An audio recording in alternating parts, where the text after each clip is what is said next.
দুর্গাপুজো আসছে, দেবীপক্ষের সূচনা আসন্ন।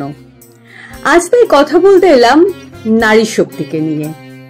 সেই সুদূর প্রাচীন কাল থেকে আমরা আমাদের দেশে এমন কত নারীকে পাচ্ছি যারা শুধুমাত্র মেয়েদের কাছে নয়, আপামর জনতার কাছে ইন্সপিরেশন। তাদের নাম আমাদের সবার মুখে মুখে ফেরে। কিন্তু না, আজ আমি তাদের কথা বলতে আসিনি। আজ আমি কিছু অনামী, ভিড়ে প্রায় অদৃশ্য হয়ে থাকা কিছু মহিলার কথা বলতে এসেছি, যারা আমায় প্রতিনিয়ত ইন্সপায়ার করেন।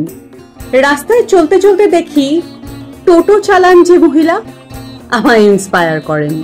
সাইকেলের হ্যান্ডেলে বিরাট বিরাট ব্যাগ নিয়ে অথবা হেঁটে দুহাতে ব্যাগে করে জিনিস নিয়ে ফেরি করেন যে মহিলা, জীবন যুদ্ধে বুক চিতিয়ে দাঁড়াবার সাহস যোগান।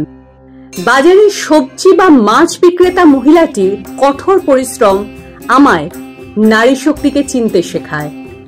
অসম্ভব ভিড় ট্রেনে ডেইলি প্যাসেঞ্জার যে নারী প্রতিদিন অবলীলায় 100-150 কিলোমিটার পাড়ি দেন জীবিকা নির্বাহের উদ্দেশ্যে, আমাকে ইন্সপায়ার করেন।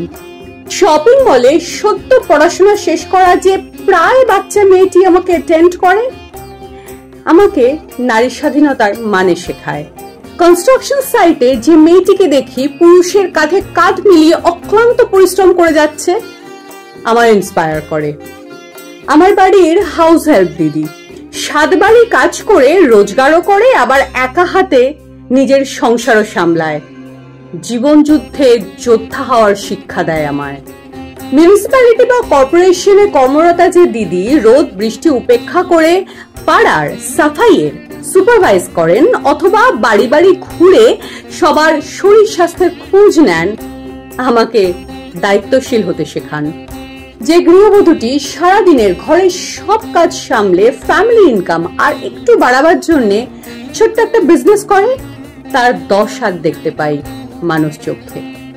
মা, যে নিজের জীবনটাই ডেডিকেট করে দিয়েছে সংসারকে, সে যখন নিজের মেয়েকে সৎ, সাহসী, স্বনির্ভর হতে শেখায়, হয়ে ওঠে আমার সবচেয়ে বড় ইন্সপিরেশন।